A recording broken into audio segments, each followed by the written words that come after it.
Welcome to Buzz House, a Baker Tilly podcast. Baker Tilly is a leading advisory, tax, and assurance firm dedicated to building long-lasting relationships and helping you win now and anticipate tomorrow. In this podcast series, developed specifically for professionals in the multifamily housing industry, we'll take an inside look at the topics and issues facing multifamily housing professionals today, tomorrow, and in the future. Let's get started.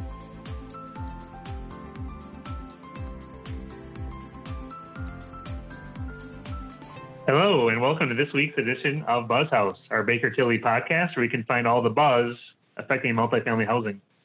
I'm Don Bernard, the partner in charge of Baker Tilly's multifamily housing practice, and thanks again for joining us today. Today we have a guest in the Buzz House to talk about HUD financing, FHA financing. We're excited to have Hendin of Gershman Mortgage with us today. We'll get to Adam and have a discussion with him about the current status of FHA lending, but just a couple of quick notes of things around the industry. A lot of eyes have been on Washington for the next round of stimulus related to the pandemic. With legislators unable to come to an agreement on a plan yet, the president came out with an executive order covering a number of items. One item was on the crucial discussion topic of evictions. Of course, the moratorium on evictions for federal financing that came with the CARES Act is now up, as are many state-level mandates. The executive order directed a number of federal agencies, including HUD, Department of Treasury, to consider actions to prevent eviction and foreclosure. So nothing is official with the executive order, just a lot more discussion around it. So we'll keep you tuned to what's going on with the whole eviction and possible eviction crisis. The executive order also addressed the continuation of certain unemployment benefits, which many owners of housing have found to be beneficial, with tenants being able to continue to pay their rents. That, of course, the original unemployment benefits that came with the CARES Act are now expired as well as of the end of January. One related note, we're hearing a lot of people in Congress, we're seeing a growing bipartisan support for some kind of rental assistance for those most impacted by the pandemic, as opposed to just generally across the board. So please stay tuned. We'll keep you up to date on what's coming out of Washington in relation to the rental housing industry. One last note is we will provide a link to a survey on our website from the National Leased Housing Association regarding short and long-term effects on rental housing due to the pandemic. So please look to our website to see that link to the survey by NLHA, National Leased Housing Association.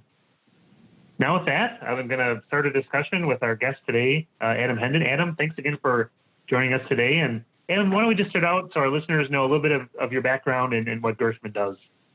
Hey, Don. Thanks for inviting me to be on the podcast today. My name is Adam Hendin. I'm Vice President of Gershman Investment Corp. and have been here since 2012.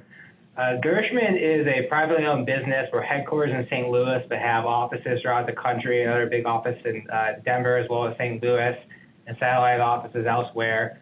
We primarily focus on FHA-insured lending. We are a MAP-approved lender. We've been in business since the early 50s. I've been doing FHA MAP lending with HUD ever since it became a program. We do everything in-house, so we originate, we service, we administer construction, we close our loans in-house, and we are a top 10 lender and servicer in the FHA HUD space. Last year was Gershman's best year on record in terms of volume, and this year is looking to beat even that. So we are laser focused on this niche and really think it's a good opportunity for the foreseeable future. Perfect. And kind of the first question, and I know a big change that you and I had talked about over the last probably 6-12 months. You had let me know this was coming, a big change around the 223F product, where I believe it was in March of 2020, HUD did in fact waive the 3-year rule to be able to refinance and so forth. What, does that open the floodgates? Can you maybe tell our listeners again the background of that, what it kind of means, and what opportunities exist for, properties that are coming through construction and stabilizing? Yeah, thanks, Don. So yeah, this rule has actually been waived before. To give you a little bit of interesting history, it was waived, I believe in 2010 was the last time during a financial crisis. And the reason why it was waived is that HUD could refinance construction loans sooner, get them off of a bank's balance sheet, and help provide liquidity to the financial system. So fast forward, they let that rule sunset, and they have reintroduced this 3-year rule waiver again as of March of this year, and it is alive for 2 years, and they're going to reassess the 3-year rule waiver within 2 years of that, so it'll be in March 2020. It has opened the floodgates in a sense in a lot of ways because it allows access to capital for deals that HUD just historically hasn't been able to compete in. So the 3-year rule, in essence, was a prohibition for multifamily projects that were not financed through HUD, through the construction, to enter into HUD's perm loan program, which is the 223F, until 3 years beyond the CO date. And so what would happen is that most projects, at least over the last decade, would exit out of construction loan financing, be able to lease up before that 3-year period and have access to other capital market executions, whether it be Fannie, Freddie, Life Company, or CMBS, and borrowers just were unwilling, for the most part, to wait around 3 years to access the perm markets through HUD financing. Well, with this change, HUD has gotten rid of that lag time, and you can now access the 223F loan, upon stabilization of the asset. So it's a very competitive product now and puts a lot of borrowers and deals in play for HUD financing that just were not able to work due to the timing. Perfect. Well, thank you for that, Adam, the kind of thorough response. Another question, talking with a number of our clients, Adam, is, just in general, some people like, the HUD processing, we understand takes a little bit longer. And just in these times of pandemic where we know, municipalities are slower and people are working from home, how have you seen the processing time so far during the pandemic with HUD loans? And maybe even, or is it taking longer for you to get third-party reports? Just how are things, kind of flowing here through the pandemic? Yeah, so generally speaking, things are slower, but maybe not all for the reasons why you think. So on the third-party report side and the lender side, things are slow just because it is a little more difficult to do third parties. It's getting better now, but there was so much up in the air for so long about how to do these physical site inspections while COVID was present. There's a little bit more normalcy protocol around it now, which makes it easier. But people are busy, and so you have kind of this combination where people are working from home. They're on the office, and then the workload has really exploded for most of the HUD service providers and HUD lenders in HUD. That wait times are increasing just by the nature of the volumes increasing, and that's really the same with HUD. Is that I think they've done a really admirable job of working and keeping up while not being in the office, working from home.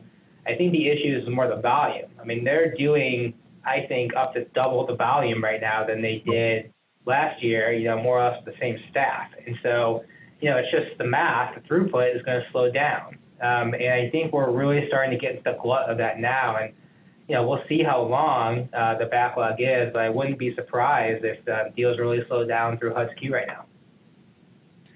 And Adam, that was good info as well. How are, we've seen rates that in many products that are just, crazy, almost historic lows and so forth. How have really maybe the rates on these FHA products been, since March, really the start of the pandemic, and how are rates looking today? Don, they're historic lows. Before March, we were seeing decently good rates in the threes, and then once the financial kind of crisis related to COVID hit, there was a couple weeks there where nothing was moving. Rates kind of exploded. There was so much uncertainty, and within, I'd say, a day or two of the Fed acting in terms of providing a backstop of liquidity, we saw the market moving again and rates kind of come down to where they were pre-COVID. Well, since that's happened, the 10-year Treasury, which is the primary index that these HUD loans are based off of, has come down. So have rates, and so have spreads. And so it's not uncommon in today's environment to be able to lock an interest rate with a 223F loan today, in below 250. And you add MIP on top of that, you could easily be into a 35-year, FHA 223F loan, 2.25, even less. on today's market. And then the D4 loan, which is HUD's new construction program, is usually a little bit higher because it is a construction loan by the nature of its drawdown, but still historic lows, and 40-year money is available, at 3%, plus an MIP range. That's just absolutely unbelievable. It really is. those rates. It is. Yeah. Adam, what are the blend? I mean, obviously, again, I want our listeners to know that this is both available for affordable and market rate properties. What's kind of the blend you're seeing, and maybe just what the types of clients you're working with, and are there maybe processing times or rate differentials between market and affordable? But again, I just want to make sure people know that is also a market rate product. Yeah, it is a market rate product, and frankly, a lot of the volume that I think a lot of HUD lenders see is market rate. So I think HUD keeps actual statistics on this, but it's at least 50-50 and potentially skewed even higher, definitely for loan dollars in terms of what they distribute for market rate product, not only for refinancing, but also for new construction. My guess is when the statistics come out this year, you're going to see probably a heavier skew towards market rate because the 3-year rule deal is really geared towards market rate new construction coming out of their construction loan. So there is a benefit to doing HUD financing with affordable, and that is there's some pretty favorable terms on how they appraise these properties. But in addition, so are the underwriting terms. So with an affordable property, you're going to look at a little bit higher debt service coverage, a little bit higher loan to value, a little bit lower debt service coverage, a little bit higher occupancy rate underwriting, and then the MIP, which is a mortgage insurance premium, is lower as well. So from a market rate deal that doesn't have any green or energy features to it, to just a regular affordable deal, whether it's LIHTC or Section 8, you can see MIP being reduced from 60 basis points to 25. So HUD does incentivize those. It's part of their mission. While they do allow market rate, they look very favorably on affordable housing projects. Very good. And kind of during this time of COVID-19, have there been any significant underwriting changes in these FHA products, more reserves, or just any other changes? Yeah, so the big change, and I think all the agencies and most perm lenders have some sort of flavor of this, is that there is a debt service operating reserve that needs to be put in place at closing related to COVID. So the current underwriting standard today is that you are required to have a 9-month debt service escrow put in place at closing. That will be released the later of 6 months or 3 consecutive months at a 117 debt service coverage ratio. So a lot of transactions, fortunately, have some equity built up in them, and they can actually fund this debt service escrow out of cash out proceeds. But there are some deals that are tight, need to get the full leverage and actually have to come out of pocket to cover this escrow. So it is a change. I don't think it's going to be going away anytime soon, but it's pretty consistent with most perm lenders. And maybe to digress and potentially answer another question of yours that you haven't asked yet, is that this is a pretty big reason why HUD is so busy. You have the 3-year rule, you have low rates, but then in terms of how HUD is viewing deals through the COVID lens, it seems to me that they are a little bit, how do I phrase this, not as conservative as some of the other lenders, which are requiring lower loan to leverage points, higher debt service escrows. So you kind of have this perfect storm of why HUD's so favorable right now, relative to really any other long-term, high leverage permanent loan product. Good. Very good. Thanks for that response, Adam.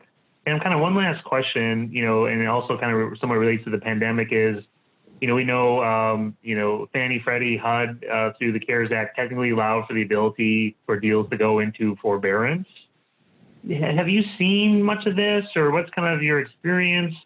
I think maybe is technically the time up, or what can you shed some light on this?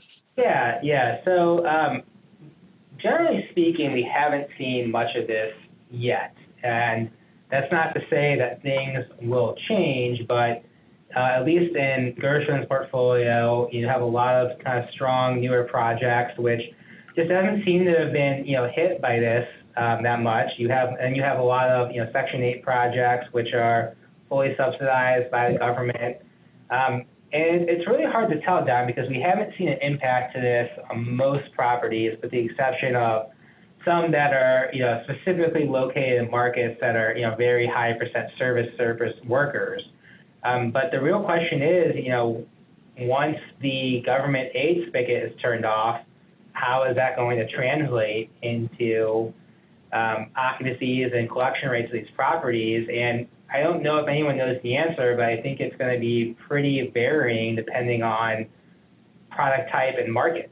And really, it's very hard to predict, but just haven't seen much softness yet. Very good. Yeah, that's pretty consistent with what we've seen with our clients as well. Adam, I want to thank you very much for joining the Buzz House today. It's been a pleasure to get some good information out to you for all of our listeners.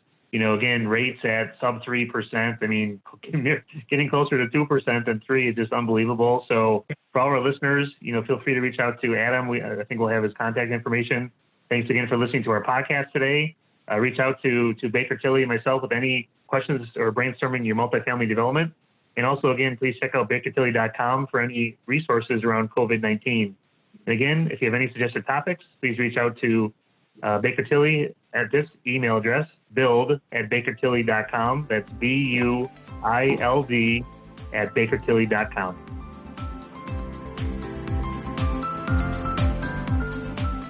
Thank you for joining us today.